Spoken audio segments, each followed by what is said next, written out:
Okay, actually, rather than going back to the car, I've tried to continue on with this, walking back into the tennis area facility.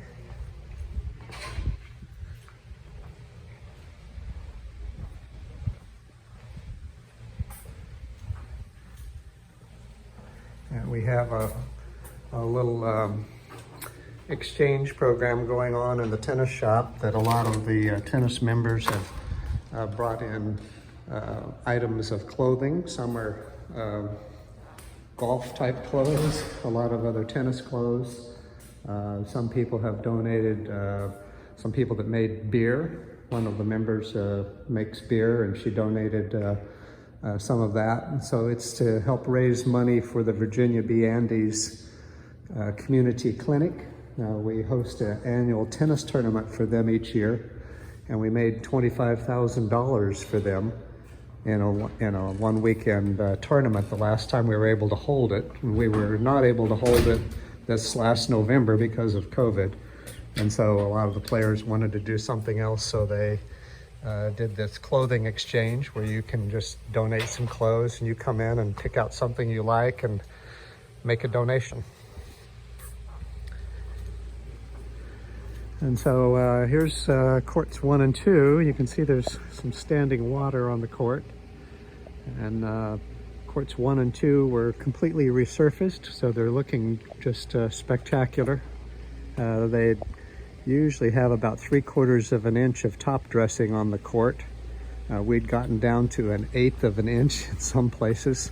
In some places the substrate was really showing through, and so courts generally last about 10 years, 12 years, and these were more than 12 years old. So we redid courts 1 and 2, which were probably the 2 worst courts. We also got a new ice machine back here. Like the other ice machine, we kept trying to repair it, the one by the cabana, and finally decided that kind of a matter of economics, it was better to just replace it than try to throw more money into the ice machine. So you can still see there's some standing water back here, but it's well, looking very nice otherwise. I won't go through all of the tennis courts, but when you look at them, you can see that these two just look like brand new courts, and so they should be good for another 10 or 12 years. This particular court, court 1, had a large problem back in that corner where a gully had kind of formed, and a lot of the substrate was in fact showing through. Just kind of walk back around this other way. I don't want this to go on too long because I hope that everybody can actually watch it all and see some of the things that are going on. So here we're at the end of the lap pool. Everything's looking quite nice around the lap pool. Not too many people out here right now, but the lap pool's looking good. Here's the little tennis garage where the ball machines are kept. It's tidy. And then all the area around the court are mulch. Is looking pretty good.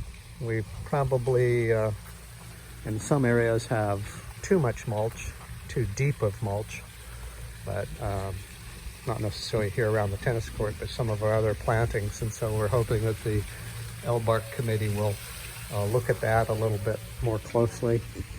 I was going to make one other comment on the tennis courts. A lot of these wind screens at the end, they every so often wear out also just from being beaten up, and we replaced a number of those. And the way that we did that was ourselves. A group of the tennis members, many of them outside members, donated their time and screwdrivers and pliers and so forth to do some repair to the bottom of the fencing around the tennis courts, also to replace some of the brackets on the gates leading into the tennis courts, and of course to hang all the new windscreens. So they just kind of got some work groups together, kind of a community effort by the tennis membership to do that.